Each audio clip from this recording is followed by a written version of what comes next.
Trump's trade playbook, blurring the line between tariffs and sanctions. Welcome to Roh'sCorner, the podcast where we unpack the big moves shaping the world's economy and politics. I'm your host, Roh, and today we're diving into a hot topic: how President Donald Trump, in his second term, is reshaping global trade by blending tariffs and sanctions into a single, aggressive tool of geopolitical power. If you've been following the news, you've likely heard about Trump's sweeping tariff hikes, from 50% duties on Brazilian goods to threats of 500% tariffs tied to Russian energy trade. But what's going on here? Why is he using tariffs for issues like drug trafficking or political disputes, which sound more like sanction territory? Buckle up, because we're about to break it all down in this deep dive. Section 1. Tariffs versus sanctions, the basics. Let's start with some groundwork. If you're new to this, tariffs and sanctions might sound like two sides of the same coin, but traditionally, they're distinct tools with different goals. Tariffs are taxes slapped on imported goods, think steel, cars, or electronics, to protect local industries, raise government revenue, or pressure trading partners in economic disputes. They're about trade and money. Sanctions, on the other hand, are more about geopolitics. They're restrictive measures, trade bans, asset freezes, or financial penalties used to punish or influence countries, companies, or individuals for things like human rights abuses, aggression, or nuclear ambitions. Sanctions aim to change behavior, tariffs aim to shift markets. For example, a classic tariff might be a 25% duty on Chinese smartphones to boost US manufacturers. A classic sanction? Banning Iranian oil exports to pressure Tehran over its nuclear program. Simple, right? Well, not anymore. Since Trump returned to office in January 2025, he's been using tariffs in ways that feel a lot like sanctions, creating a hybrid approach that's shaking up global trade and diplomacy. Let's explore how this is happening and why it matters. Section 2.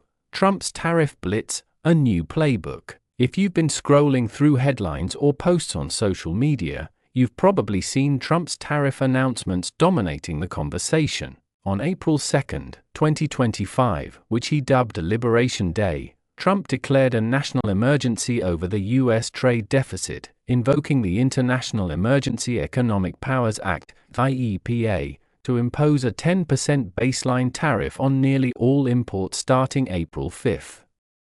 That's a big deal. Tariffs jumped from an average of 2.5% to 27%, the highest in over a century. He also targeted specific countries with higher rates, like 25% on Canada and Mexico, and a staggering 145% on Chinese goods at one point, though that was later scaled back to 30% after a trade deal. But here's where it gets interesting. These tariffs aren't just about trade deficits or protecting American workers, as Trump claims. They're being used to address issues far beyond economics. Take Canada. Trump slapped a 35% tariff on Canadian imports starting August 1, 2025, citing fentanyl trafficking and migration issues. That's not a trade problem, that's a security and social policy issue, the kind sanctions typically tackle. Similarly, a 50% tariff on Brazilian goods was announced to protest Brazil's prosecution of former President Jair Bolsonaro, a Trump ally. This is straight out of the sanctions playbook, using economic pressure to influence political outcomes. Then there's the Sanctioning Russia Act of 2025, proposed by Senator Lindsey Graham, which threatens a 500% tariff on countries buying Russian oil, like India. This isn't about protecting US oil producers, it's about isolating Russia over its war in Ukraine, a classic sanctions goal. Trump himself has echoed this, posting on social media on March 7, 2025, about considering large-scale banking sanctions, and tariffs on Russia to force a ceasefire. Notice the language, he's lumping tariffs and sanctions together as if they're interchangeable. Section 3. Why the blur? Trump's strategy. So, why is Trump blending these tools? Let's break it down. First, tariffs are faster and more flexible than sanctions. Sanctions often require complex coordination, sometimes through international bodies like the UN, and can get bogged down in bureaucracy. Tariffs, however, can be imposed quickly through executive action, especially under IEPA, which Trump has leaned on heavily. This 1977 law, meant for sanctions and asset freezes, is now being stretched to justify broad tariffs, despite legal challenges. A U.S. trade court ruled in May 2025 that this use of IEPA was unconstitutional, but the decision is on hold pending appeal, giving Trump room to keep pushing. Second, tariffs hit harder economically and are felt immediately. Unlike sanctions, which might target specific sectors or individuals, tariffs raise costs for entire economies, affecting consumers and businesses alike. For instance, the Tax Foundation estimated Trump's tariffs would cost U.S. households an average of $1,200 in 2025. By using tariffs, Trump can pressure countries while claiming he's protecting American jobs, a message that resonates with his base. Third, Trump's approach reflects a broader America First strategy. His team argues that trade deficits, $971 billion in 2024, per government data, threaten national security by hollowing out manufacturing and making the U.S. reliant on adversaries like China. Trump's April 2 IEPA declaration called this a national emergency, justifying tariffs as a defense mechanism. But by tying tariffs to issues like fentanyl, Bolsonaro's trial, or Russian oil, he's using them to flex geopolitical muscle, not just economic policy. Section 4. The global fallout. This blurring of tariffs and sanctions isn't happening in a vacuum, it's causing chaos. Let's look at the ripple effects. Economically, Trump's tariffs have sparked market volatility.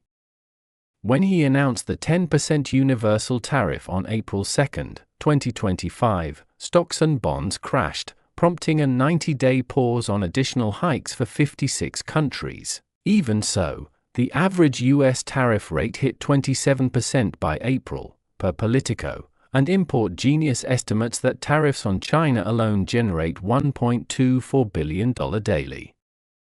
That's a lot of extra costs for American consumers and businesses. Globally, allies and adversaries are pushing back. Canada scrapped a digital services tax targeting U.S. tech firms after Trump threatened to end trade talks, showing how tariffs can force concessions. But China retaliated with 125% tariffs on U.S. goods before a deal lowered them to 10%. Brazil, facing a 50% tariff over Bolsonaro's trial, is weighing countermeasures. These tit-for-tat moves risk a global trade war, with economists warning of price hikes and supply chain disruptions. Retail CEOs cautioned Trump in April 2025 that his China tariffs could cause shortages within weeks. Diplomatically, the strategy is straining alliances. Canada and Mexico, key USMCA partners, face 25% tariffs on non-compliant goods, despite trade agreements meant to ensure zero duties. Israel saw a 17% tariff imposed on April 2, 2025, which Prime Minister Netanyahu couldn't reverse in talks with Trump. Even the EU faces threats of new tariffs, with Trump promising levies of 15 to 20%. This alienates allies who might otherwise support US goals, like countering China or Russia. Section 5. The legal and political battleground. Trump's approach isn't going unchallenged. Legally, his use of IEPA for tariffs is on shaky ground. The law was designed for sanctions, not broad trade duties, and no president before Trump used it this way. Lawsuits from groups like the Blackfeet Nation, the New Civil Liberties Alliance, and California Governor Gavin Newsom argue that Trump's actions violate the Constitution, which gives Congress sole authority over commerce. The U.S. Court of International Trade's May 2025 ruling against IEEPA tariffs was a blow, though Trump's team is appealing, betting on conservative justices' support. The non-delegation and major questions doctrines, favored by Republican-appointed judges, could further undermine Trump's strategy if courts rule he's overstepping executive power. Politically, Trump's tariff sanction hybrid is a gamble. His base loves the America First rhetoric, amplified on platforms like Truth Social and podcasts like The Joe Rogan Experience, where he's reached younger voters. A 2024 Gallup poll showed only 31% of Americans trust traditional media, making these channels key for Trump's messaging. But critics, including Senate Minority Leader Chuck Schumer, warn of economic fallout, and even allies like auto racing champions Trump stood with during an April 9, 2025, press event can't shield him from market backlash. UBS predicts the S&P 500 could hit 6,400 by June 2026 if trade tensions ease, but that's a big if. Section 6. Critical perspective. Is this sustainable? Let's step back and think critically. Trump's supporters see him as a disruptor, using tariffs to restore U.S. dominance and force fair trade. But blending tariffs with sanctions risks muddying both tools' effectiveness. Tariffs, meant for economic goals, are less precise than sanctions for targeting geopolitical issues. They hit consumers hard, $640 billion annually from China, Vietnam, and the EU, per import genius, and can backfire if allies retaliate or if inflation spikes. Lee, an economist cited in Newsweek, argues most inflation comes from domestic sources, not tariffs, but public perception might not align. Moreover, Trump's reliance on IEEPA raises questions about executive overreach. If courts strike down his tariffs, it could limit future presidents' trade powers, and while Trump's team, including Treasury Secretary Scott Bessent, talks up pragmatism, the failure to secure 90 bilateral trade deals as hoped suggests his leverage isn't as strong as claimed. Only 3 handshake deals have materialized, per UBS, far short of expectations. Section 7. What's next? So, where does this leave us? Trump's tariff sanction hybrid is a bold experiment, but it's a high-stakes one. If he can force concessions, like Canada dropping its tech tax or China resuming rare earth exports, it might validate his approach. But the risk of trade wars, strained alliances, and legal setbacks looms large. For listeners, the takeaway is this: watch how countries respond. Will they bend, like South Africa's deal to export vehicles duty-free, or push back, like China's retaliatory tariffs?